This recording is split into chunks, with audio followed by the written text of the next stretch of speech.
Et bonsoir tout le monde, bienvenue dans ce live du Lindrift.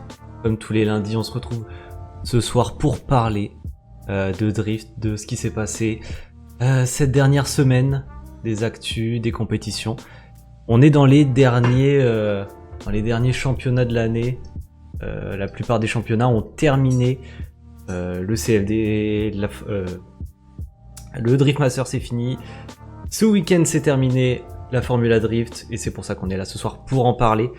Il y a aussi le Drift King qui s'est fini cette semaine, et il reste par contre un championnat qu'on n'a pas encore abordé, qui n'est pas encore terminé, c'est le Drift Spain. On va parler de tout ça ce soir. Comment vous allez? Salut Doggy, salut Wesh ma gueule, salut tout le monde. J'espère que ça va bien de votre côté, j'espère que vous avez passé un bon week-end et que la reprise a été assez gentille avec vous. Peut-être qu'il y en a qui sont en vacances scolaires quelque part dans la France, donc bonsoir à vous. On va laisser un peu de temps à tout le monde d'arriver. Comment ça va se passer ce soir? Comme vous l'avez vu dans le titre, on est là pour parler avant tout de la finale de la Formula Drift qui a eu ce week-end à Long Beach 2. Salut Nino. Mais on va également revenir sur quelques actus qui sont arrivés, comme ça on va commencer tranquillement et après on va aller dans le vif du sujet. Ça vous va? Allez. On va tout simplement commencer par les petites actus qu'on a eues. Quand est-ce qu'on a eu cette nouvelle? Hier. On était un peu obnubilé par la Formula Drift, et d'ailleurs vous avez eu les live react avec Marco pendant la nuit de la Formula Drift, donc j'espère que ça vous a plu. Avant de commencer avec la Formula Drift, on va se mettre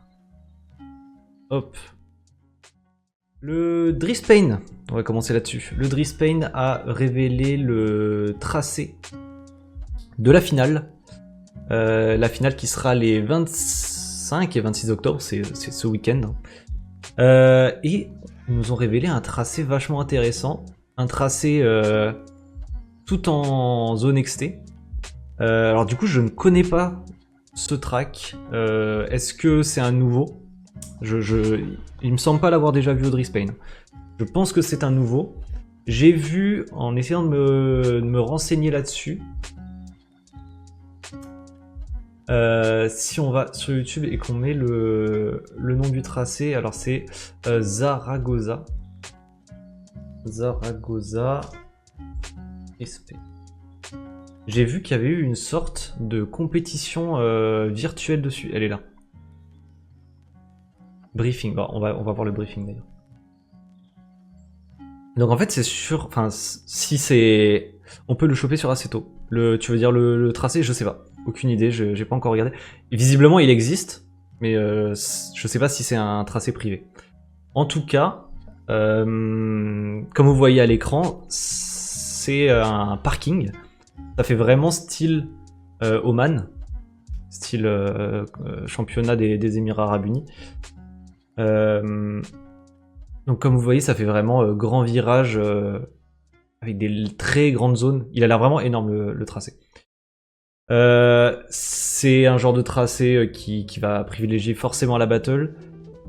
Ça va être sympa parce que je pense que ça sera pas trop compliqué et qu'on va avoir du coup des belles battles au Drift Spain. Le problème du Drift Spain, c'est aussi la différence entre toutes les prépas. Il y en a qui sont vraiment prépa style Drift Master, tandis qu'il y en a d'autres qui sont assez amateurs entre guillemets. Mais je pense que ça va offrir une bonne finale. Enfin, est-ce que ça va offrir un bon show? Oui. Est-ce que ce sera une bonne finale? On verra. On avait plus l'habitude des finales. Je sais plus d'ailleurs le circuit, mais vous savez, avec des aficionados européanos, je sais plus, désolé. Hein. Je ne connais pas mon espagnol, mais le défi européen, voilà. Je sais plus quel tracé c'était. C'était une belle finale. Là, du coup, on a un peu un changement d'ambiance, donc on verra. Est-ce qu'ils vont réussir à mettre du show en œuvre? On sait que le Drift Spain, ils sont assez bons là-dedans avec Volrace, donc à voir. Voilà, donc ça c'était la première actu. En sachant qu'ils ont commencé à sortir certaines wildcards qui seront présentes. On aura le ancien pilote du Driftmaster Manuel Vaca, qui a déjà fait quelques wildcards cette année au Drift Spain. On aura aussi un Français, et un Français qu'on a plutôt vu pas mal sur cette fin de saison. On l'a vu en wildcard à Charade, au CFD. Et on l'a vu également à la Piston Cup.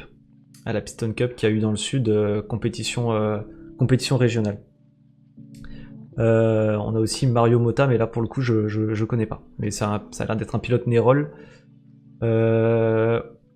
Mais voilà, je ne connais pas. D'ailleurs, curieux de voir, il n'y a pas le classement général. Ranking global. Ah ouais, donc ok, donc là ça se joue entre Olovnia, Vieira et Derenko. Okay. Derenko qui est quand même vachement derrière.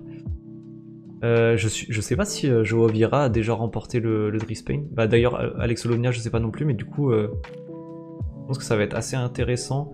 Le premier français, c'est Esclarmonde en 8ème, la vache. On sait qu'on avait des français plus haut. Mais bon, du coup, on verra bien. Ce sera ce week-end, 25 et 26 octobre. Je sais pas encore si on fera un react en live. Salut Snow! Je sais pas encore si on fera un react en live, mais suivez l'Instagram, on donnera sûrement des news là-dessus. Et le défi européen, c'est... Ok, c'est dans un mois, donc c'est vachement tard. 29 et 30 novembre. Au circuit de Madrid. Okay. Ça, c'était pour le Drift Spain. Le Drift King s'est aussi achevé ce week-end. Et il a couronné Geneminas Levikas en champion pro. Et c'est la deuxième année. Champion consécutif, 2 fois du Drift King cette année. Et Christo Loiseau en catégorie comment elle s'appelle? Ah non, Final Winner. Ok, c'est celui qui a gagné ce week-end. Et pour les classements généraux, je crois que c'est... Non, où est-ce qu'ils l'ont mis? Non. Est-ce que je l'ai vu? C'est là. Voilà, donc j'ai des Minas Levikas champion. Et étonnamment, enfin j'étais étonné, Sandra Januzokait, deuxième du championnat. Alors que en fait dans ma mémoire, à chaque fois que je la voyais, ça se passait mal. Donc bah, visiblement elle a réussi à terminer deuxième du championnat. Donc solide. Ceci étant dit, si on a eu une autre news, enfin vite fait une news, c'est Fred Adam qui nous fait pas mal de stories en ce moment sur la construction de sa série 2, les nouvelles séries 2, comment ça s'appelle, F87 ou G87, je sais plus. Du coup, qui nous met pas mal d'images, et donc là on voit le moteur, donc on reste sur un LS compresseur. Ça a l'air quand même d'être un compresseur différent de ce qu'il a actuellement sur sa E92. Mais bon, du coup, ça avance de ce côté-là et on a hâte de voir cette voiture, surtout que c'est un châssis qui est encore très peu vu. Voilà. Qu'est-ce que vous en dites? Est-ce qu'on n'attaquerait pas le sujet de ce soir, le sujet principal? J'ai pris mes petites notes. Comment ça va se passer? On va pas se refaire toutes les battles, ça serait beaucoup trop long, et de toute façon je pars du principe que la plupart d'entre vous ont vu ce qui s'est passé ce week-end, et vu qu'en plus vous étiez avec Marco, je vais pas tout vous remontrer parce que ce serait un peu ennuyant. Ce qu'on va faire, c'est que, bon, je vais quand même vous remettre dans le contexte, un peu vous remettre dedans, histoire que vous le viviez comme moi. Mais du coup j'ai fait une liste de 5 faits marquants et de trucs intéressants à voir sur cette manche et sur la saison, pour un peu voir qu'est-ce qui était vraiment important et faire le bilan de cette saison et de cette manche. Donc, je vais vous mettre des petites images. Je vais vous mettre des petites images de la manche en attendant.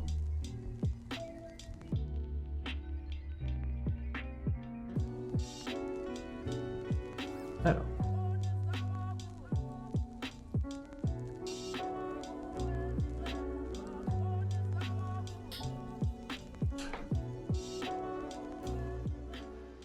Je vais vous mettre quoi? Allez, je vais vous mettre les seedings pour l'instant.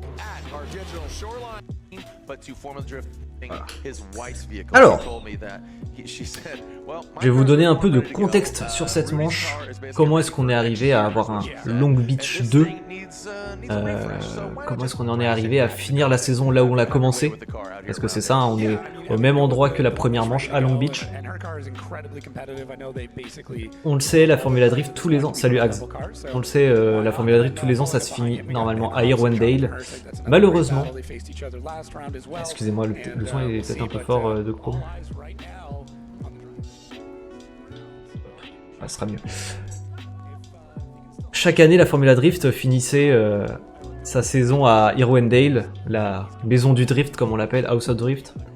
Malheureusement, ce circuit mythique a dû fermer, a été démantelé à cause de difficultés financières. En fait, ça coûte très cher hein, de gérer un circuit de cette ampleur et visiblement les propriétaires du circuit d'Irwindale ont dû faire un choix et alors de ce que j'ai compris, ils ont vendu l'emplacement et le circuit a été démantelé pour accueillir un complexe commercial et industriel.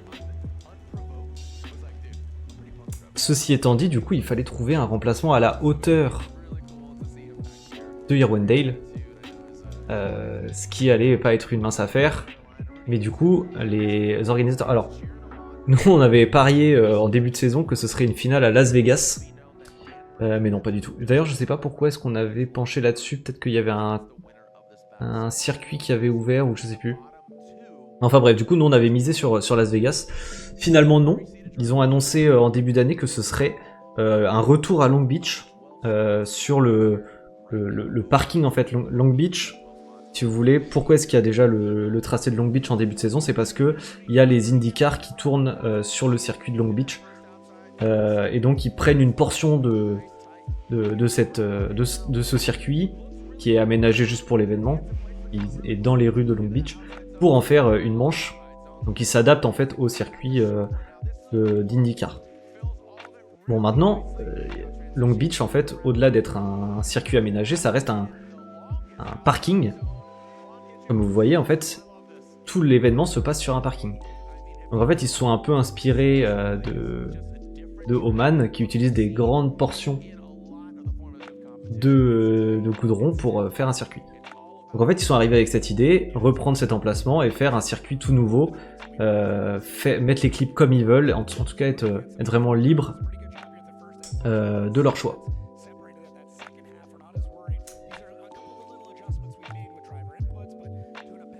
Maintenant, ce tracé, est-ce qu'il correspond vraiment à ce qu'on attend de la Formula Drift? En fait, je pense que justement, ils ont vu l'engouement qu'il y a par rapport au Drift Master et les circuits un peu petits avec des grandes zones XT.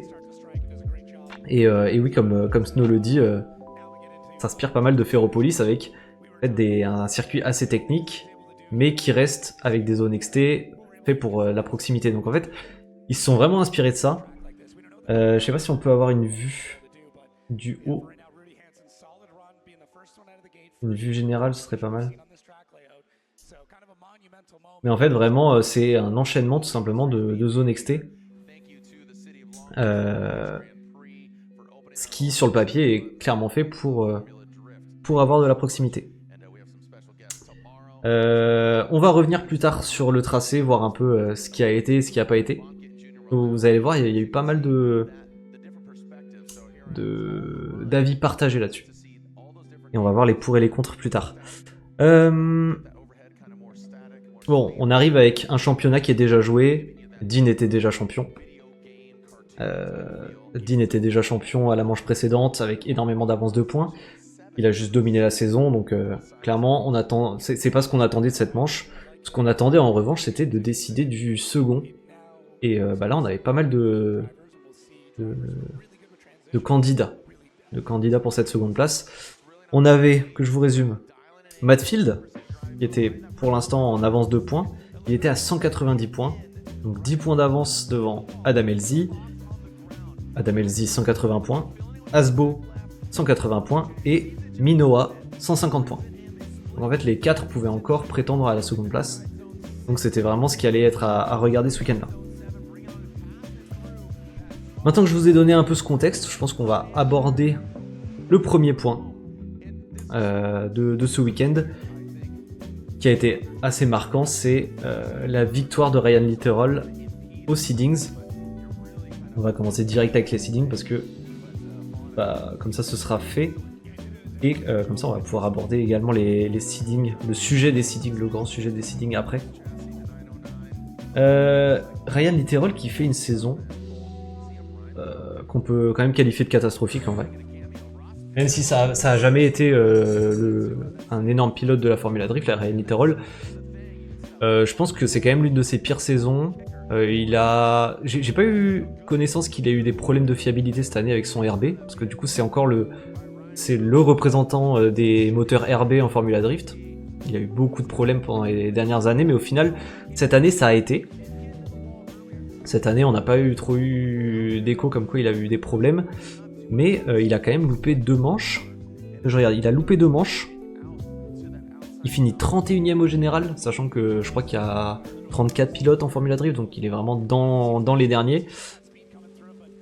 Il est sorti... Enfin, il a gagné 6 battles en seeding. Sachant que là, ce week-end, il en a gagné 4. C'est-à-dire que sur le reste de la saison, il avait gagné que 2 battles. Et en top 32, c'est 0 battle de gagné.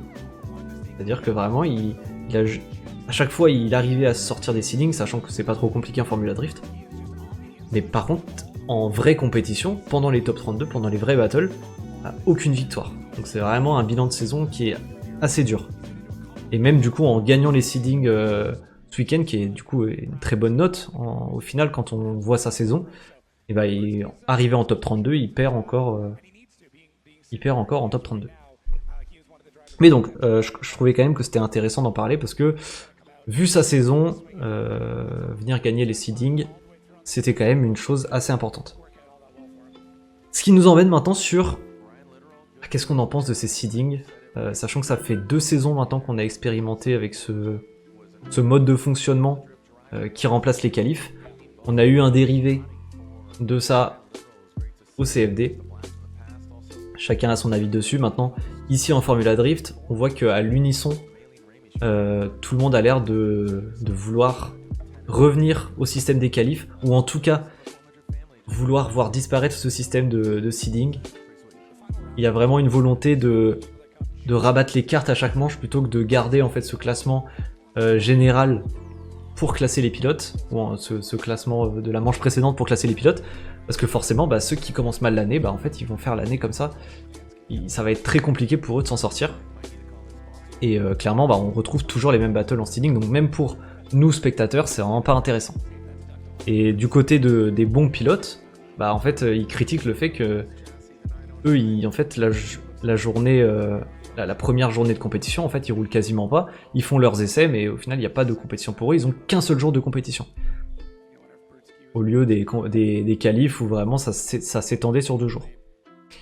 Et l'image la plus marquante qu'on a eue, je vais vous le montrer maintenant, parce que ça a été assez lunaire. En fait, après, j'imagine qu'il y a eu une sorte de conférence de presse après cette finale. Et on a eu... Alors attendez, je vais essayer de vous le mettre en plus grand. On a eu cette conférence de presse, je vais vous mettre le son.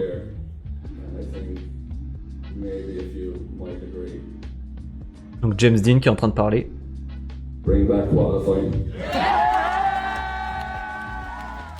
Voilà. James Dean qui dit en conférence, le GOAT, voilà, James Dean président qui lâche devant tout le monde, ramener les qualifs en Formula Drift. Donc quand t'as quand même ton champion qui dit ça et toute la salle, regardez la réaction de la salle, je pense que le message est assez clair et je pense qu'il va y avoir du changement pour l'année prochaine. Parce que en vrai c'est quand même unanime comme réaction. Est-ce qu'on va revenir à un système de qualif? Est-ce qu'un nouveau système va apparaître? C'est aussi possible. Parce qu'il y avait quand même aussi des défauts. Il y avait quand même aussi des défauts. Qu'est-ce qu'il y a? Tu vas aller sur la caméra, toi. Il y avait quand même aussi des défauts à ce système de qualif qui était pas forcément intéressant pour le grand public. C'était long, etc. Donc est-ce que ils vont réfléchir à un nouveau système pour établir les tableaux des top 32? Bah, du coup, ça on va le savoir seulement en fin d'année. Dis bonjour. Ouais. Alors, continuons.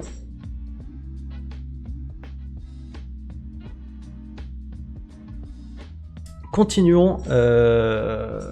Oui, parce qu'en plus, le problème des seedings, et là c'est encore plus un problème de la Formula Drift, c'est que autant au CFD, les one-shot battles décident quand même des pilotes qui seront, oui ou non, présents dans les top 32. Autant en Formula Drift, en fait, il y a tellement peu de pilotes que, en fait, même si les pilotes perdent leur seeding, et ben, ils sont quand même dans les tableaux des top 32 le lendemain. Donc ça, en fait, on en vient vraiment au fait que les seedings sont inutiles à ce point-là. En fait, en Formula Drift, il y a tellement peu de pilotes qu'on serait même pas obligé de faire des qualifs. En fait, souvent, et au final, il y a quand même il y a à peine 32 pilotes. Jack Trouchet en BMW, ça serait cool qu'il s'en fasse une. Pour l'Europe, j'imagine. Qu'est-ce qu'il y a? Ça serait cool qu'il s'en fasse une pour l'Europe, j'imagine. En vrai, je sais pas. Oui, il est à l'aise, mais je le trouve quand même moins à l'aise qu'avec une GT. Et en plus, du coup, les seedings, mince, qu'est-ce que j'allais dire? Je ne sais plus. Je ne sais plus.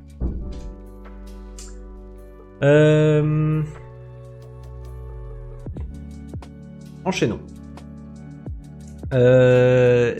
Le fait d'avoir eu ces seedings, du coup, ça nous a donné les premiers aspects du tracé. Alors, sachant que du coup, j'ai oublié de le mentionner, mais Ryan Litterol, il tombait en finale contre Ken Gushi, et Ken Gushi a eu une panne avant la finale, donc il n'a pas pu participer à la finale, donc la victoire a été donnée à Ryan Litterol. Une fois qu'on a eu ces seedings, on a pu avoir les premiers bilans, enfin on a pu donner les premiers bilans sur la qualité de ce tracé et pouvoir donner son avis. Moi j'ai mon avis, j'ai regardé un peu les commentaires qui ont été postés, que ce soit sur les réseaux, et en vrai on a quand même pas mal de partages, c'est quand même assez partagé comme avis. Déjà on peut dire que c'est un tracé qui est bien pour les battles. On va pas se mentir, on a eu quand même de la proximité. C'était pas une purge, c'était très bien. On a eu des belles battles, de la proximité. À la condition, et ça là c'était très important et les pilotes l'ont dit, il fallait absolument que la ligne leader soit vraiment bonne. Sinon c'était impossible de suivre en fait. Il fallait vraiment qu'on puisse croire son leader.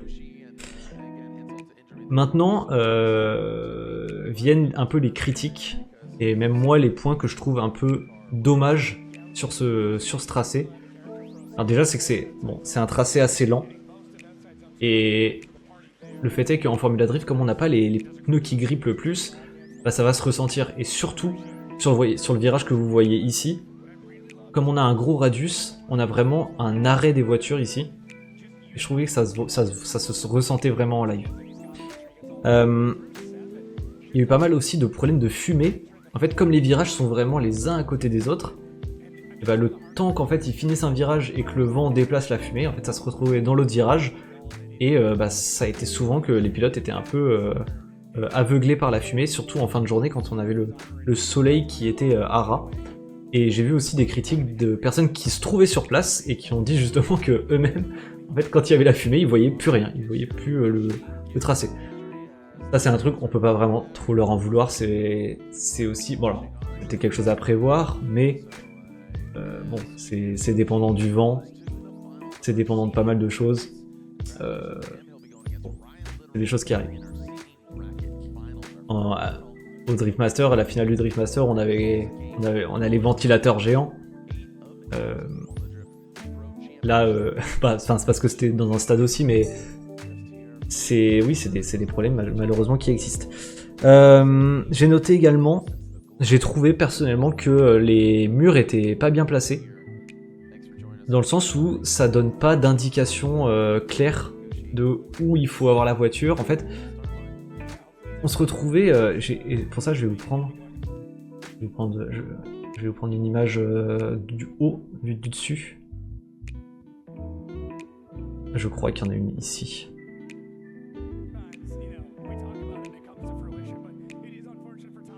Voilà. Voilà.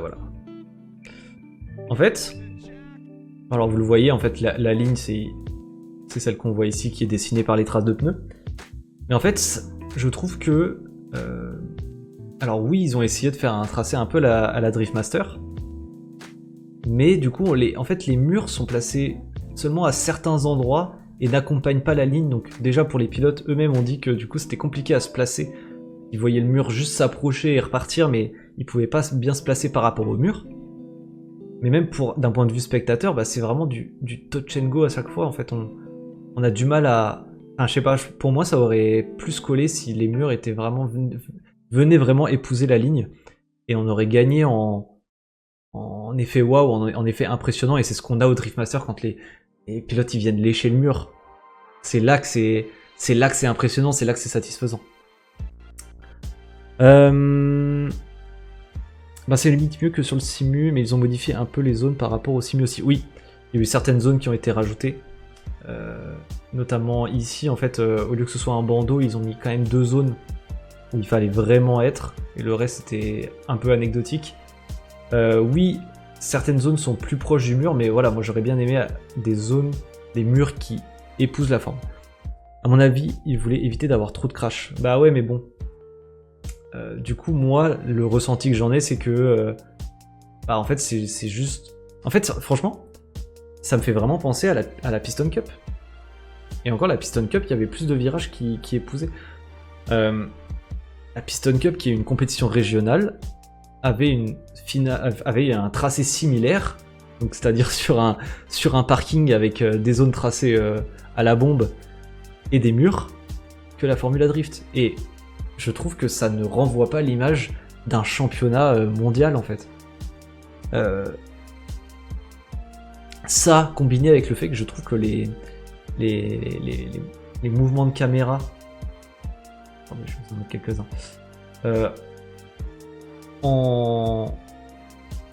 En battle, je trouvais que le positionnement des caméras rendait l'action... et alors ça, c'est assez commun à la Formula Drift en général, mais vous voyez, le fait d'avoir des plans très reculés, assez larges... Alors oui, quand il y a du drone, c'est dynamique. Mais quand on a juste cette caméra fixe qui suit les voitures de loin, ça manque d'impact, quoi. Ça manque d'impact. Et du coup, le fait que le tracé soit d'une zone à l'autre, en gardant la même vitesse, en gardant la même dynamique, bah, je trouve que ça rend les battles se ressemblent et on se lasse en fait. On se lasse assez vite. Ça, je l'ai vraiment ressenti pendant le live. C'est-à-dire que quand on peut pas avancer en fait, clairement, qu'on voit les battles s'enchaîner et qu'il y a pas mal de pauses en plus à la Formula Drift, et ben en fait ça rend l'événement assez pâle, assez fade. Pour le bien de ce live ce soir, je me suis rematé pas mal de battles.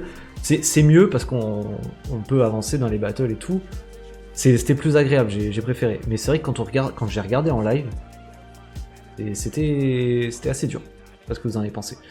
Je suis d'accord, j'aurais préféré les murs qui suivent les clips comme au stadium. Je suis d'accord avec toi. Voilà, tout ça pour dire que je trouve que cette manche, même si elle a été bien en termes de qualité de battle, je trouve qu'elle a manqué d'âme, de personnalité. J'aurais aimé déjà que cette manche soit juste nocturne. En fait, si vous voulez, c'est quand on regarde En fait, de toute façon, c'était sûr. Le but, c'était de comparer à Arowendale. Le but, c'était de comparer à Arowendale, de voir ce qu'on avait et ce qu'on a cette année. Arowendale, on avait un show de nuit, on avait des lumières, on avait des néons, on avait de la vitesse, on avait des murs aussi, on avait des contacts. Donc, moi, je regarde cette année, c'était un événement de jour. Pas de lumière, pas de show, pas de... J'ai trouvé que c'était pas digne d'une finale, en fait. Je trouvais que ça manquait d'émotion. Alors du coup, on sait pas si est-ce que ce sera réitéré l'année prochaine ici, est-ce que c'était juste pour cette année. Ils avaient quand même l'air de dire que c'était quelque chose qui était fait pour rester. Donc on verra bien, et en espérant qu'il y ait des améliorations l'an prochain. Mais voilà, mon ressenti sur ce tracé, sur ce rendez-vous, sur cette finale, c'est que ça avait pas l'étoffe d'une finale, c'était assez fade au final. Et tout ça sans enlever la performance des pilotes et la qualité des battles. Voilà pour le tracé. On enchaîne à notre prochain point.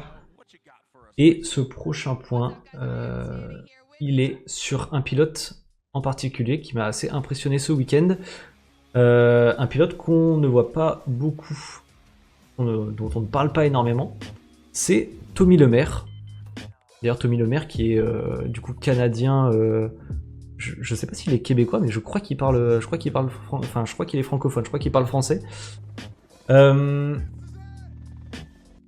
Honnêtement, Tommy Lemaire, ce week-end, il m'a vraiment impressionné. Et je vais vous mettre quelques extraits. Pour en attester. Il a fait preuve d'un pilotage. Ce week-end, hyper agressif, et ça faisait vraiment plaisir. Alors, donc là, on est sur les top 32, il tombait directement contre Audi Bakshis, qui est vraiment pas un poisson facile.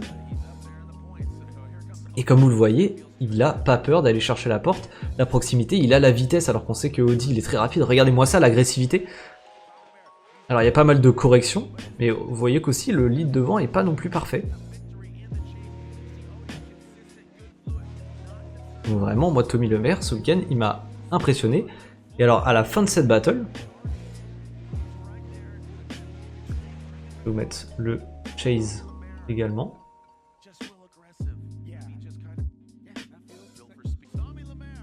À la fin de ce battle, il y a tout simplement eu un One More Time. Le premier One More Time pour Tommy Lemaire ce week-end, parce qu'il n'y en a pas eu qu'un. Et du coup, franchement, là, vous voyez Audi qui se perd dans la fumée, et en fait, la vitesse de Tommy, c'est vrai que quand on le voit comme ça, on voit vraiment la différence de vitesse par rapport aux autres pilotes, c'était assez impressionnant. Tommy, du coup, qui a fait cette première saison avec cette Corvette C7, qui est un châssis qui est vraiment pas très utilisé en drift, et donc il a décidé de faire le développement là-dessus, et ben ma foi, au final, ça s'en sort pas trop mal. Saison quand même compliquée, il finit... Est-ce que je l'avais marqué ? Il finit 20ème au général cette année, donc pas la meilleure saison, mais quand on prend en compte qu'il vient du prospect cette année, donc première saison en pro, plus nouvelle voiture complètement nouvelle, châssis complètement nouveau, on peut dire que c'est quand même une bonne année pour lui, et je pense que ça va lui ouvrir pas mal de portes pour l'année prochaine, vu ce qu'il a proposé. Du coup, donc suite à cette battle, il y a eu One More Time, et le One More Time s'est plutôt bien passé jusqu'à ici, le contact au déclenchement, où là clairement Audi lui rentre dedans, donc ça va lui donner la victoire. Et de toute façon, il avait déjà fait un run chase très bon.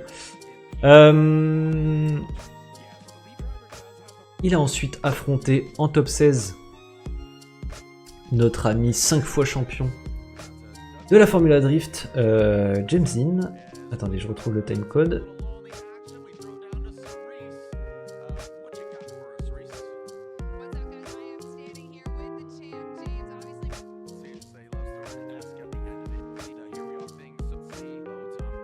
Alors, j'ai trouvé que Dean... Alors du coup, en fait, comme c'est un circuit assez européen, j'ai trouvé que Dean avait autant de mal qu'en Europe avec la RTR, dans le sens où c'est une grosse voiture. Mais bon, il donnait quand même les meilleurs leads, clairement. Mais ça se voyait que c'était quand même plus compliqué en chase de faire bouger la caisse. Mais regardez Tommy Lemaire, comment il est proche. Regardez comment il est agressif.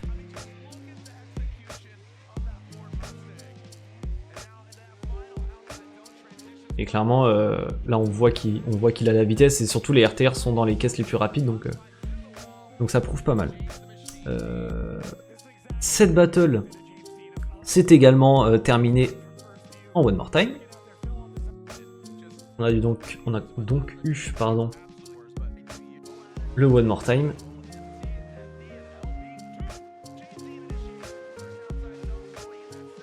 Regardez-moi cette agression. Ouais, du coup, malheureusement, ce qui va le mettre à la faute, c'est surtout dans ses leads, en fait. Malheureusement, c'est dommage, hein, parce qu'en fait, il a un peu tout fait quand il a fait les chases qu'il a fait sur James Dean. Mais là, du coup, regardez, en fait, trop d'agression, arrivé trop vite, il arrache totalement l'arrière de la caisse. C'est dommage. Mais du coup, ça reste prometteur. Il connaît du coup les choses à peaufiner. Et je pense que dans le futur, il peut faire mal. Je pense que vraiment, il y a de la place.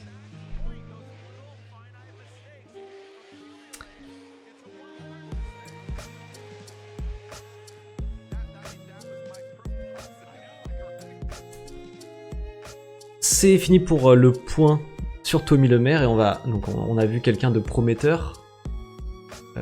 Quelqu'un qui m'a satisfait ce week-end. On va maintenant passer à quelqu'un qui m'a déçu ce week-end, et je pense que vous voyez de qui je parle.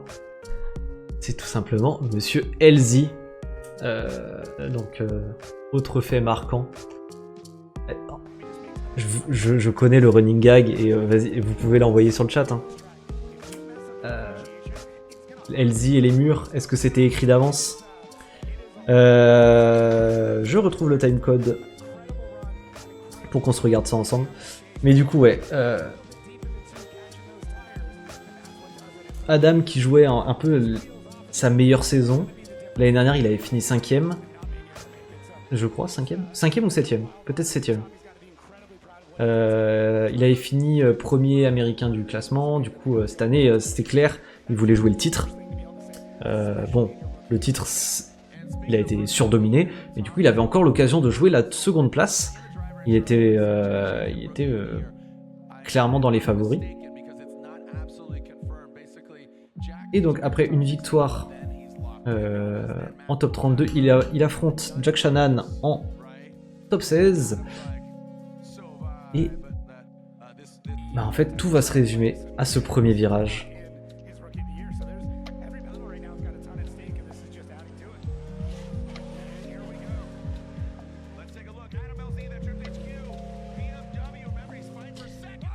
Et voilà, et là tout est fini.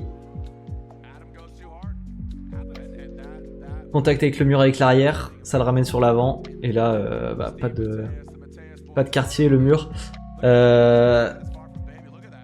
Ils avaient l'occasion de réparer, mais en fait la tourelle d'amortisseur a bougé. En fait, vraiment le châssis du coup a bougé. Donc en fait, c'est plus possible. C'était pas possible à faire en 5 minutes, donc abandon. Et du coup, victoire pour Jack Shannon. Alors, Jack Shannon était en animal derrière. Il était mieux placé que Elzy, alors qu'il envoyait carrément en backward. Enfin, pas en backward, mais avec beaucoup plus d'angle que Elzy. D'ailleurs, Elzy, peut-être ça le problème, c'est qu'il a pas mis assez d'angle. Et comme disait le commentateur, en fait, on dirait qu'il n'arrive pas à trouver de grip. Hein, la voiture continue. Et du coup, il a pris quand même un bon contact. Hein. Mais bon, du coup, ma déception personnelle sur cette manche, vous le savez, je ne porterai pas de chapeau ce soir. Ouais, du coup, on va se mettre, parce que quand même, grâce à ça, on a eu un magnifique Byron de Jack, sachant que ça a été assez long pour décider et pour remettre la piste, parce qu'il y avait du liquide sur la piste.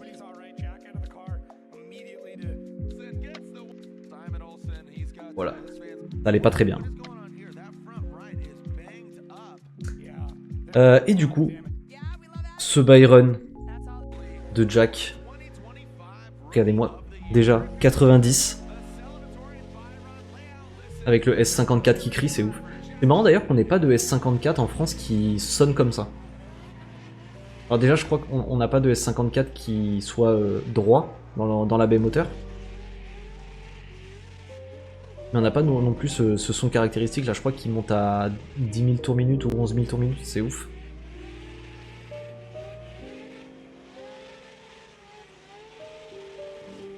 Mais du coup voilà, ce Byron était fou, et du coup ça m'emmène directement sur mon prochain point et mon dernier point de cette manche, qui est les deux pilotes qui ont été le plus impressionnants sur cette manche, qui ont apporté le plus de show et le plus de performance au volant. C'est tout simplement Jack Shanahan et Hiroya Minowa. Je les ai réunis tous les deux dans le même point parce que c'était vraiment pour souligner la même chose. Ça a été vraiment des GOAT sur cette manche. Ils étaient énormes. On l'a vu du coup là avec le Byron, mais on va se mettre d'autres passages de Jack que je trouvais totalement magnifiques. Hop, et ici, voilà. Contre Simen Olsen. Simen Olsen en vrai qui a été solide et qui mettait des bons leads, mais on voyait que c'était toujours compliqué en chase, mais qui a fait quand même une belle manche. Mais regardez-moi Jack Shanahan, comment il le lâche pas du début à la fin. En vrai du coup, est-ce que c'était prévisible? Oui. En vrai c'était quand même prévisible vu que c'est quand même un tracé un peu à la européenne. Donc on pouvait s'attendre à ce que voilà, les Shanahan, Dean, Minowa en soi qui connaît quand même les tracés comme ça, que ça performe là, et bon clairement c'est ce qui s'est passé. Et c'est marrant parce que d'ailleurs Jack disait pendant son interview d'après podium qu'il avait prévu de rentrer chez lui déprimé en mode faut oublier cette saison, ce qui est assez drôle. Et bon, quand on voit comment la saison, comment il avait réagi à la finale du Driftmaster où il avait eu un crash, il était hyper énervé. Du coup ça fait quand même plaisir pour lui. On s'en met un dernier contre Turk, je crois.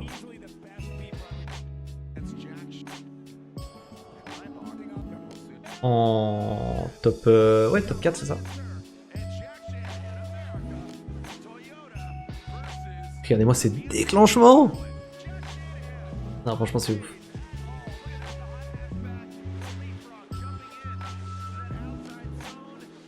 Et du coup oui, Rookie et Rookie of the Year cette année. Jack finit 6ème. On peut vérifier ça parce que j'ai le classement juste ici. Ouais, il est premier rookie de loin hein, devant Connor O'Sullivan. Et du coup ouais, Rookie of the Year. Et du coup, le deuxième pilote, c'est Hiroya Minowa, qui... Alors déjà, Hiroya Minowa qui fait une saison de fou, qui jouait aussi la seconde place, mais au final, comme Matt Field est allé assez loin dans la manche, du coup c'est Matt Field qui finit deuxième du championnat, et Hiroya finit 4ème, parce que Asbo est sur la 3ème place. Du coup, Elsie est quand même passé de 3ème à 5ème. Voilà. Du coup, Hiroya Minowa.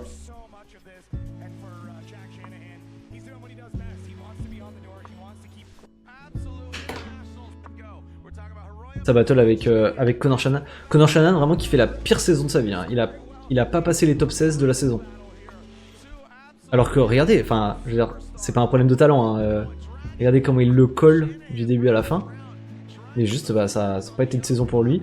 Pendant le run retour, Shanahan perd un pneu. Donc, du coup, c'était fini pour lui. Ouais, donc pas tant à oublier. Non, mais alors, Clément, je sais pas combien il était avant la finale, Jack. Je sais pas combien il était niveau classement général, mais du coup, j'imagine que la victoire là lui a fait gagner pas mal de places. Et du coup, c'était selon ses dires. Après, visiblement, il est hyper critique avec lui-même, Jack, donc ça m'étonnerait pas qu'il dise bon, j'ai fini que 6ème, ma saison est nulle. Ouais, ça m'étonnerait pas.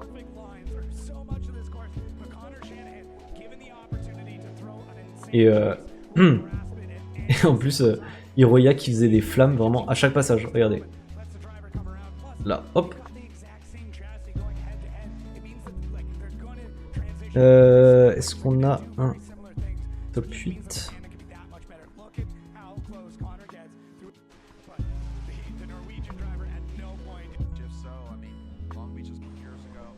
Le petit chase sur Asbo.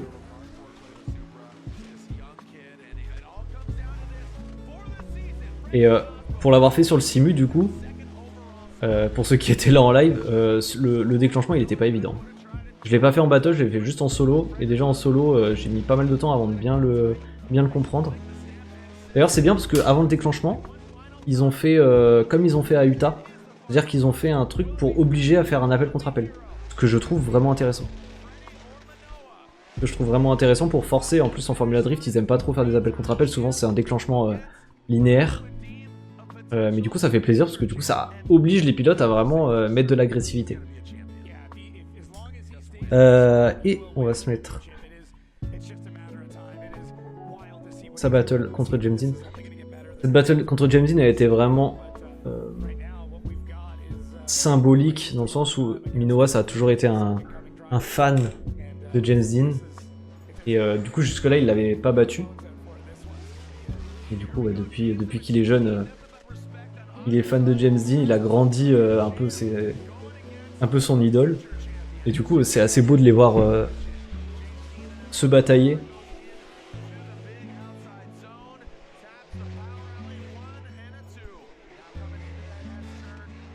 Et du coup, cette fois, Hiroya Minowa a battu James Dean. Et du coup, il finit deuxième de la manche et James Dean troisième. Regardez-moi cette proximité, c'est magnifique. Dans l'interview d'après Podium, Jacob Gettin il leur a demandé que ce soit à Hiroya Minowa et à Jack Shanahan, mais aussi à James Dean bien sûr, leur plan un peu pour l'année prochaine.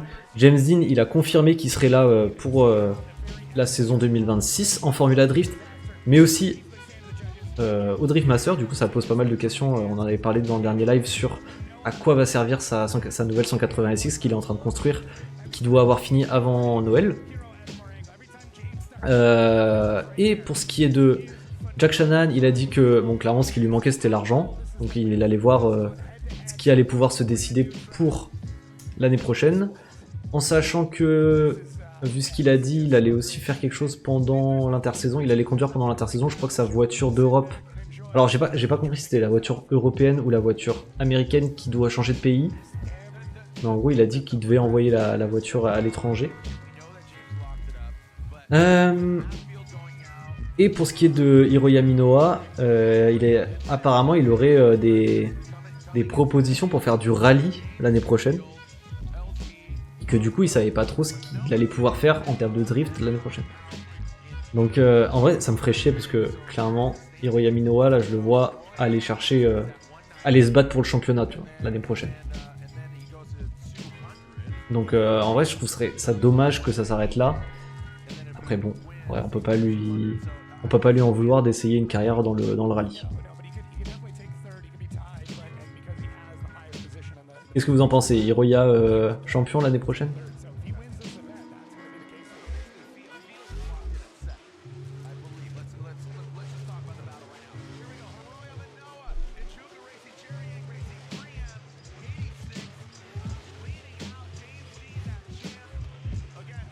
Et là on va voir l'erreur de Dean. Ouais, c'est rare, hein. Regardez. C'est rare. Une erreur de Dean. Et voilà. Et voilà.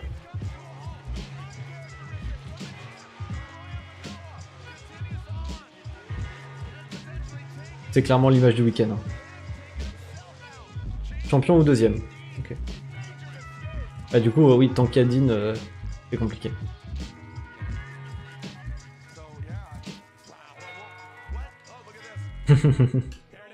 La réaction de l'équipe.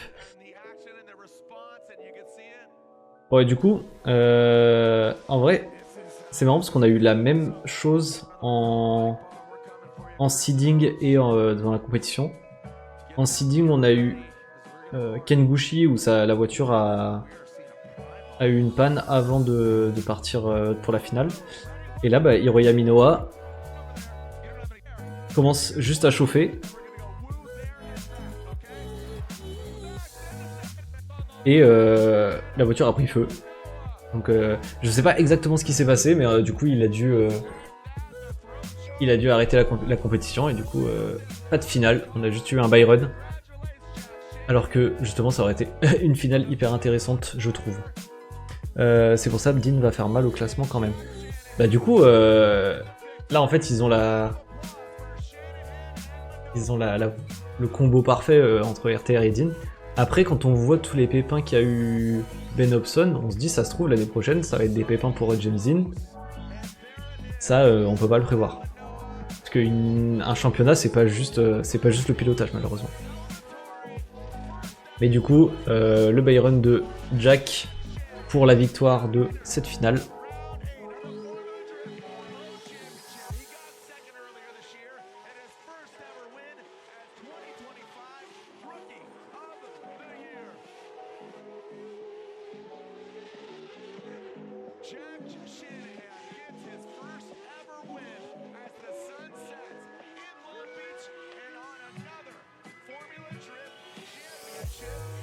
Cette image elle est magnifique quand même.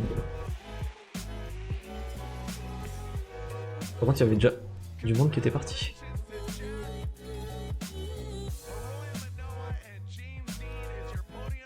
N'empêche Goal, live Goal, être là. et regarder la FD.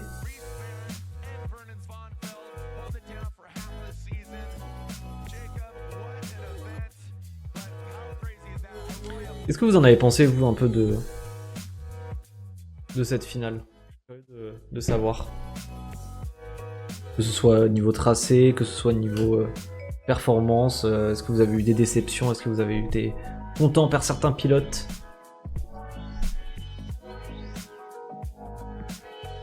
Sachant que là, on va finir du coup par un peu le bilan. On va se regarder le classement général et on va le comparer. Pour ceux qui suivent les lives depuis un certain moment, on avait fait en début de saison une tier list. Alors, c'est pas vraiment une tier list, c'est nos prédictions de classement général à la fin de la saison. Et donc, on va comparer ça avec le classement général pour voir si on avait tort ou bon sur certains pilotes. En Formula Drift, on est non pardon. En Drift Master, on avait été pas trop mal. Au CFD, on avait été éclaté.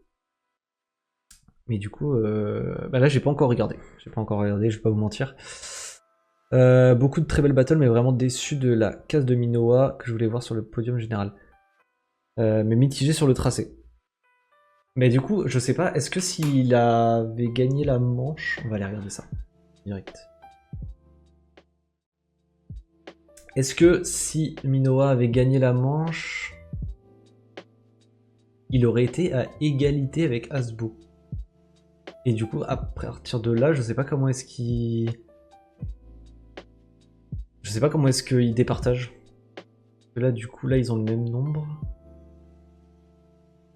Je sais pas comment ils départagent en termes de nombre de points. Regarde-moi l'avance.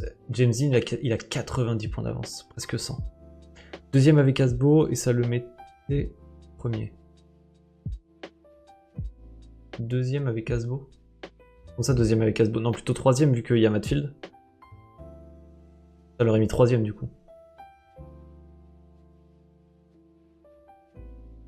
Sachant que Minowa, du coup, il fait... Non, pardon. Minowa, il fait top 32, top 16, la victoire à Orlando, top 16, top 32, top 16, top 16. Il fait pas non plus la meilleure... En fait, quand on regarde, il fait vraiment une bonne performance à Orlando. Et du coup, bah, la bonne performance à la finale. Mais sinon, c'est quand même une saison pas terrible. Quand on regarde Adam Elzy, ça fait top 8, top 32, top 32, victoire, top 16, top 8, top 8. Bon, et du coup, top 32. Ah non, mais attendez, non, je dis une bêtise là, il a fait... Ah oui, non, ok. Il s'est arrêté en top 16. Il s'est arrêté en top 16. Donc là, c'est plutôt, ouais. Il s'est arrêté en top 16. Il s'est arrêté en top 32. Il s'est arrêté... Non, il s'est... Oula. Il est tard. Oui, troisième est devant Asbo avec les podiums. Ok, d'accord. Parce que Asbo, il a fait un podium là, un podium là. Et il a fait quand même 3 podiums. Hein. Asbo, il a fait quand même 3 podiums. Donc je sais pas en vrai. Je sais pas en vrai parce que Asbo là a fait 3 podiums. Non, attendez. Si, 3 podiums. Alors que Hiroya, s'il avait fait un podium là, ça lui en aurait fait... Enfin, du coup, il a fait un podium là, ça en aurait fait 2. Alors, comparons avec notre tier list. Voici notre tier list. C'est pas vous qui voyez flou, n'allez pas chez l'opticien. C'est que... En fait, j'ai pas retrouvé l'image originale, en fait, c'était un aperçu, du coup, c'est un peu pixelisé. Juste, je pense que vous regardez en haut et vous doutez qu'on n'a pas été très bon. Il y a eu des problèmes.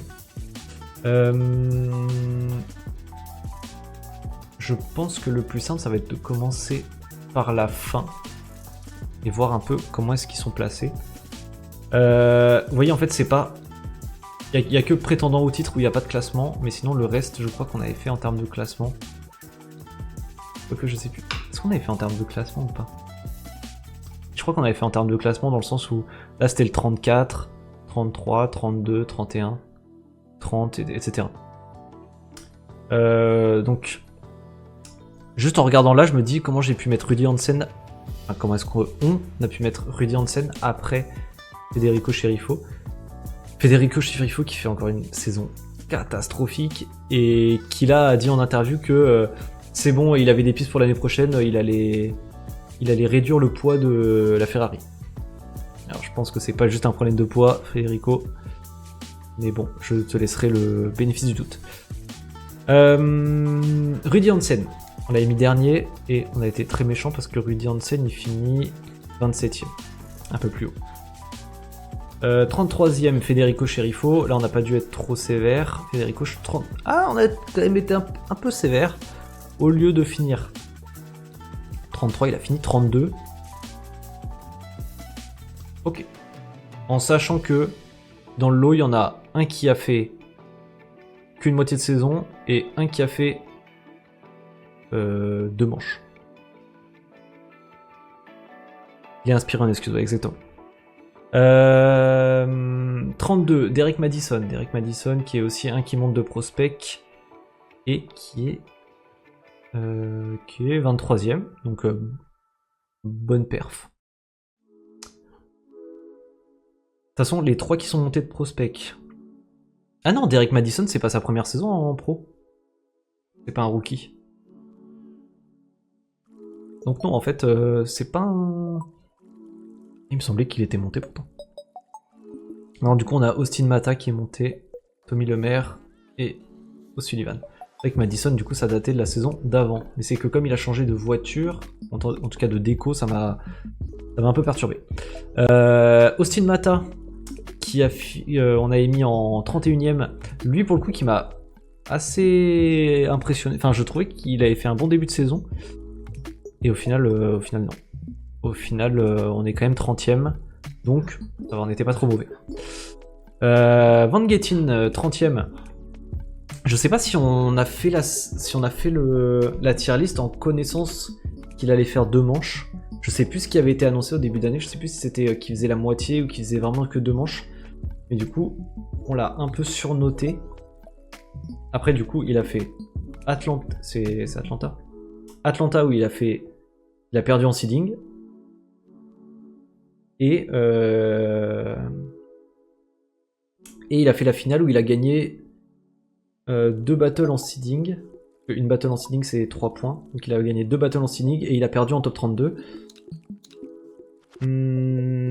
Sachant qu'il me semble que sa victoire en seeding est contestable. Et je vais dire ça. Mais du coup, ouais, Van Gettin dernier. En même temps, il a fait que 2 manches. Ensuite, Ryan Litterall. on en a parlé tout à l'heure. Et Ryan Litterol, il fait pas une saison de fou. 31ème, donc on l'avait surclassé. En vrai, quand je dis surclassé, en vrai ça reste pas loin. On a 31 au lieu de 29, ça va, on n'était pas trop mauvais. Nick Novak, qu'on avait mis en fin de classement, et bah 22ème. Quand même plus haut. Novak, c'est... On n'arrive pas à trop le situer en termes de niveau, parce que ce qu'il nous montre en Utah, c'est que il était trop chaud. Mais pour un battle, et en fait en termes de régularité, c'est pas ça quoi. Et là en plus, il y avait la battle Nick Novak Asbo à cette manche, et Nick Novak a fait de la merde, sachant que sa voiture roulait sur 6 cylindres au lieu de 8 je crois. En tout cas ça faisait un son très bizarre. Suivant, Dimitri Brouski. Dimitri Brouski que je ne comprends pas, qui cherche à faire le pro et la prospec, mais du coup qui arrive à faire ni l'un ni l'autre. Parce que du coup en pro il finit 28ème. Est-ce qu'on n'est pas trop mal là? 30, 29, 28, 29. On n'est pas trop mal. En pro il finit 28. Et en prospec il a fini combien? Il a fini 3ème. Ok. Et du coup, pour quelqu'un qui a gagné 2 ou 3 fois la prospec, qu'est-ce que tu fais là, frérot? Parce que là, du coup, je me rappelle que je l'avais un peu titillé sur les réseaux en disant qu'est-ce que tu fais? Et ça, c'est il y a 2 ans. Il y a 2 ou 3 ans. J'avais dit, après son 2ème titre en prospect, j'avais dit qu'est-ce que tu fous? Qu'est-ce que tu branles en prospect? Pourquoi tu continues? Ce qu'il m'avait répondu était le pro ça coûte trop cher. Alors du coup là, depuis 2 ans, il fait et le prospect et le pro. Bon, du coup c'est plus une histoire de budget. En plus avec 2 voitures différentes.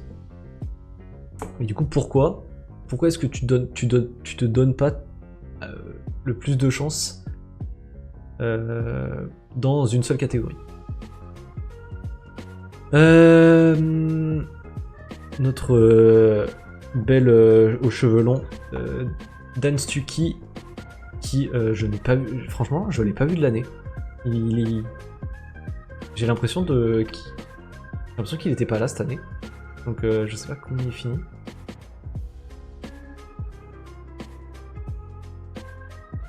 Je l'ai loupé. Ah, Dan Stuckey. 19ème. En vrai, c'est pas horrible. Il s'arrête en top 8 sur une manche et tout le reste c'est... Il s'arrête en top 16. Le reste il s'arrête en top 16. Bon. Un autre Dan Burkett. Dan Burkett qu'on avait mis 30, 29, 28, 27, 26, 25. Et bah 26, on n'était pas mauvais là-dessus. Ok. Ça c'est Connor O'Sully. Connor O'Sully, alors là on avait mal jugé. Ça a été le plus chaud de ceux qui sont montés de la prospec. Moi j'avais parié sur Tommy Lemaire. Il fait une bonne fin de saison. Mais il faut dire que Connor O'Sullivan il a impressionné tout le monde sur l'ensemble de la saison. Et donc il est 15ème, bien mieux que ce qu'on avait dit. Ben Hobson, et là on a eu un peu trop d'espoir, parce que Ben Hobson c'est vraiment cette saison, mais du coup, depuis qu'il est chez RTR, c'est vraiment compliqué, dans le sens où on sait que le mec a du talent, parce qu'il l'a montré en prospect avec des S14, et même sa S14, on sait que le mec a du talent, mais depuis que c'est chez RTR, il trouve pas la solution. Je pense qu'il y a beaucoup de stress aussi, de pression. Et du coup, on le retrouve... Où est-ce qu'on le retrouve? Ben Hobson, 25ème. 25ème. Voilà, bon, on l'avait un peu surnoté, mais du coup, même si on l'avait mis là, il devrait être largement au-dessus. En termes de talent et de voiture, parce que du coup, quand ton coéquipier, il gagne 2 fois d'affilée, Bon, c'est compliqué à justifier, quoi. J'espère que ce sera pas sa dernière saison. Je sais pas comment ça marche les contrats chez RTR. Est-ce qu'ils vont trouver un autre pilote? Mais j'espère que ça va continuer avec Ben Hobson. J'espère qu'il va progresser dans cette équipe. Parce que ça me ferait mal de me dire que ce soit un échec pour lui chez RTR. J'allais dire Drit Jesus, mais non, pas du tout. C'est... Comment il se fait appeler? Ah, The Drift Wizard. Et d'ailleurs, j'ai même plus son nom. Andy Etley. Voilà. Andy Etley qu'on a surnoté, qui fait une saison pas terrible. Jonathan Castro, qu'on avait mis du coup 21ème.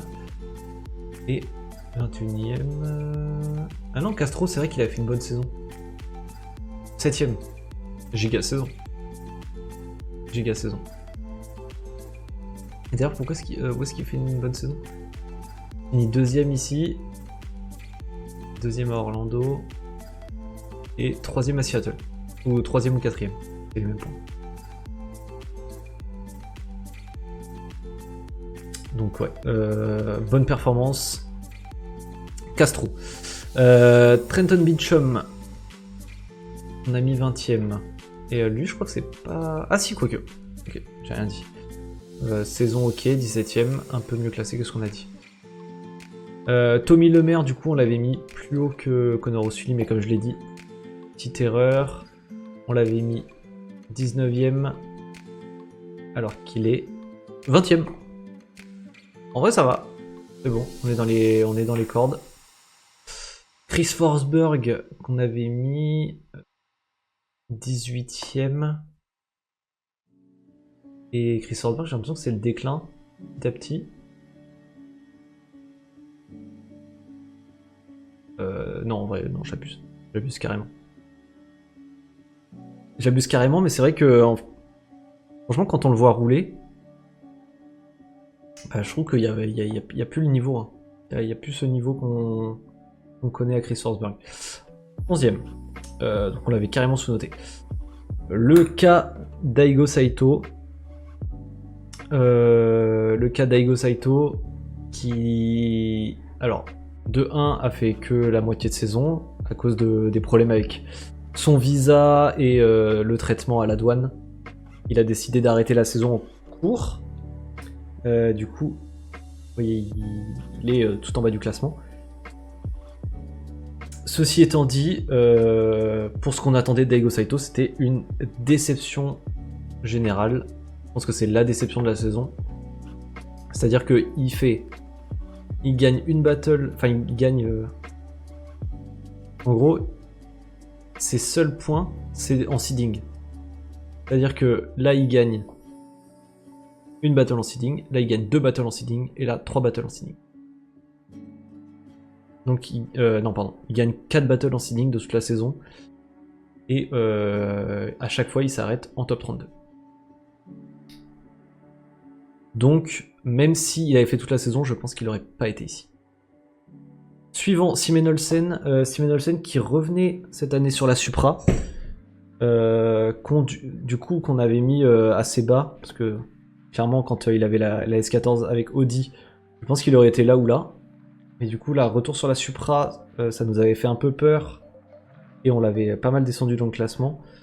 Ça a été quand même moins bien qu'avec la S14, c'était mieux que les anciennes années, c'est-à-dire il y a 3 ans où il était déjà avec la Supra, c'était quand même mieux. Mais c'était quand même compliqué. On le retrouve. On le retrouve.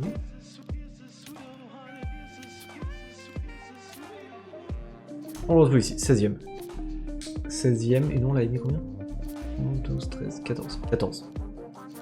Ça va, on n'était pas trop loin. Ken Gushi qui fait et la Formula Drift USA et la Formula Drift Japan cette année. On avait mis du coup 14ème. 13ème, pardon. On avait mis 13ème. On le retrouve 18ème. Donc, petite déception. Je crois qu'il fait une saison pas trop dégueu en FD Japan quand même. Jeff Jones, je crois que ça a été une saison assez compliquée, mais à sa charge.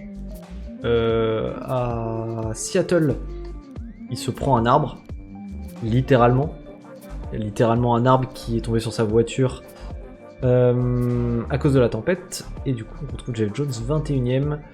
Ouais, assez décevant quand on pense que je crois qu'il n'y a pas 1 ou 2 ans de ça, il jouait le top 4. Donc voilà. Petite déception aussi du côté de Rob Charpentier. Rob Charpentier, c'est amer un peu parce qu'on connaît le talent. Il régale en vrai en piste, mais on voit que la voiture, la série 1, ça lui va pas tant que ça. Pourtant, il a changé de moteur, mais vraiment, je pense que c'est le châssis le problème. Pour la finale, il a pris la E36, la E36 M50. On voit que, en vrai, c'est quand même mieux. On voit qu'il est plus à l'aise dans le châssis, mais du coup, alors ça c'est libre interprétation, mais du coup, il y en a pas mal qui disaient que il aurait dû gagner sa battle. Les juges ont fait de la merde. Je trouve qu'en vrai, ça se discute. Parce qu'il était pas... En fait, ça dépendait juste du briefing, en fait. Il était juste pas à fond dans les zones. Et du coup, les juges l'ont pénalisé là-dessus. Ceci étant dit, 13ème, en vrai, c'est quand même pas dégueu comme saison. On l'a mis 11ème, on n'est pas trop loin. On n'est pas trop loin. On rentre dans le top 10. On avait mis Ryan Turk. Et ben, on est dessus. Nickel. On est dessus, nickel. Je crois que c'est le premier qu'on a exactement bien. Du coup, merci Ryan. Ouh là, grosse déception. Pas grosse déception de ma part. Parce que Matfield, en fait, il a fait une saison de ouf. Deuxième au général. Nous, on l'avait mis 9ème. Et on a grave abusé. Ouh, là par contre, grosse déception. Jonathan Hurst. Jonathan Hurst qui avait fait, du coup l'année dernière, il était arrivé avec sa nouvelle Cadillac XLR, qui est en fait une Corvette recarrossée. Enfin, qui est le même châssis en tout cas. Et c'était pas mal. C'était pas mal du tout, c'était prometteur. Et du coup, je me suis dit que là, cette année, ça allait être la saison de confirmation de Step Up. Et en fait, non, ça a été l'inverse. Ça a été un step down parce qu'il est descendu ici. Je savais même pas que c'était autant. 33ème. Et il a fait toutes les manches. C'est le dernier pilote de la liste en ayant fait toutes les manches. Ouais, ça pique. Mais clairement, ouais, je sais pas ce qui s'est passé, mais on le reconnaissait pas. Suivant, Jack Shanahan, du coup on a mis 10, 9, 8, 7. 7ème, il finit 6ème. On est bon, on est dans les clous. Dylan Hughes, qu'on a mis 5, 9, 8, 7, 6, qu'on a mis 6ème, qui est 9ème, qui est un peu plus bas. J'ai pas trop de souvenirs de sa saison en vérité. Il est dans le niveau qu'on l'attend, mais du coup, il excelle pas non plus énormément. Brandon Sorensen. Là, qui est quand même en dessous de nos attentes. 12ème. Et c'est vrai que, d'ailleurs, j'ai même pas de souvenir de lui à cette manche. Il a perdu en top 32, visiblement.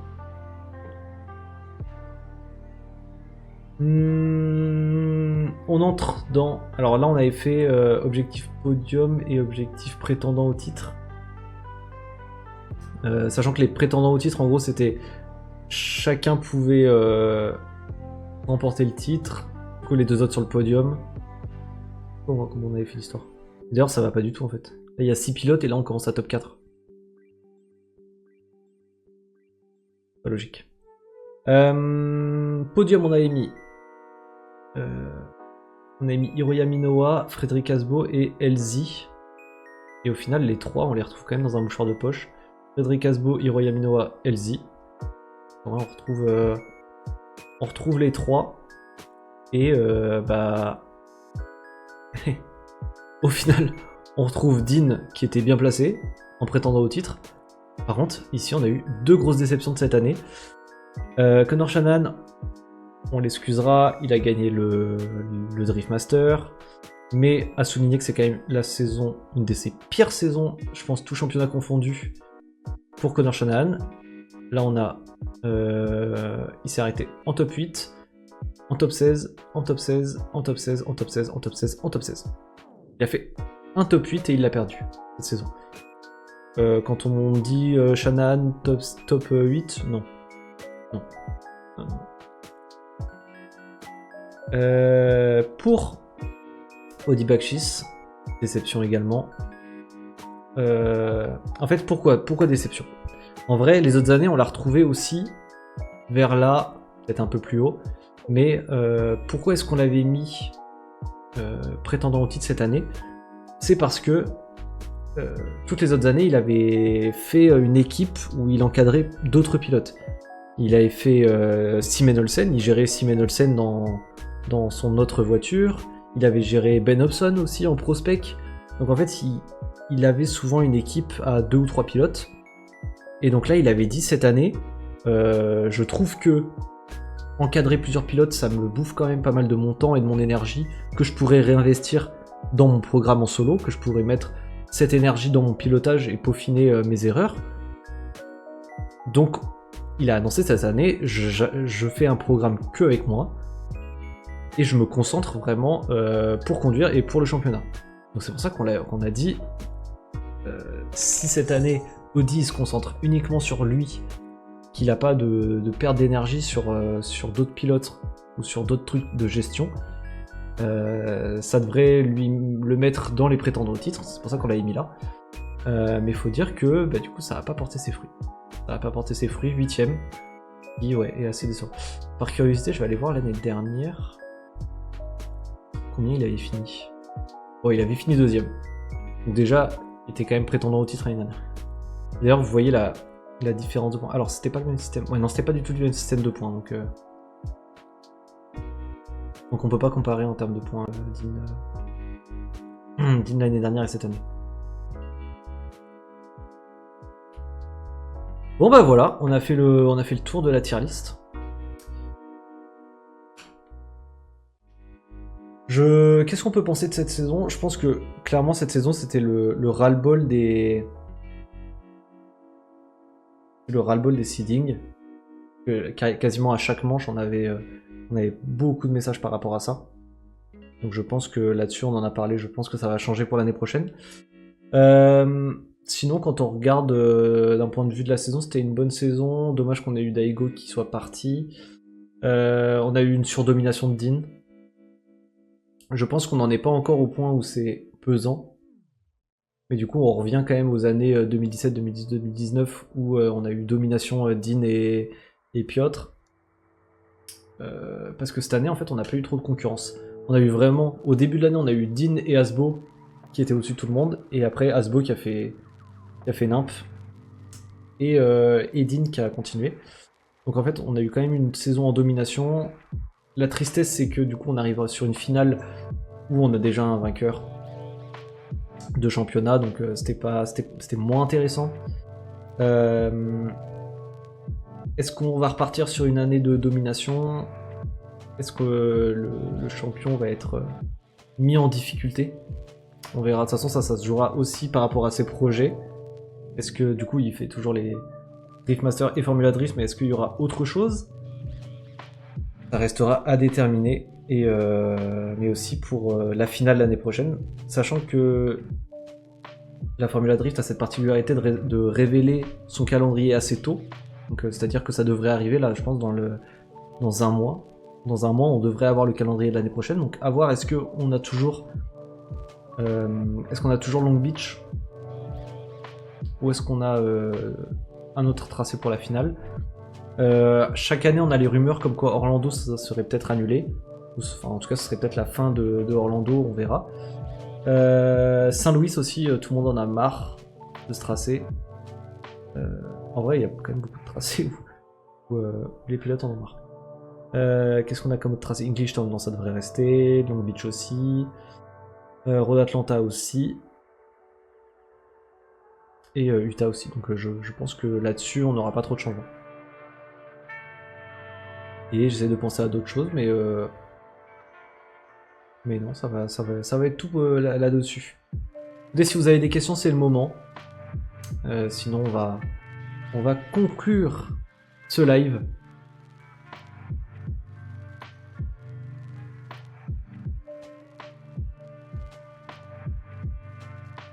Pendant que vous me posez vos questions, je vais aller vite fait sur Insta, voir s'il y a des news pendant... S'il y a eu des news pendant ce live.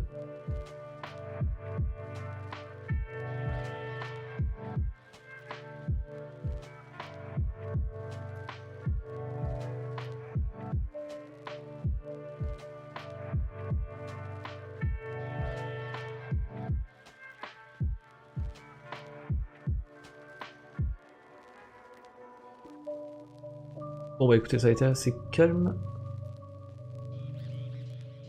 ce week-end. En tout cas ce soir en termes de news. Écoutez, on va conclure ce live ici. Merci de m'avoir suivi, merci d'avoir participé. On se donne rendez-vous pour le prochain live qui arrivera sûrement la semaine prochaine ou peut-être ce week-end comme je vous l'ai dit si on fait un commentary de la finale du Rift-Pain pour ce nouveau tracé. Sur ce, moi je vous fais des bisous et puis on se dit à la prochaine pour un prochain live ou une prochaine vidéo. Ciao.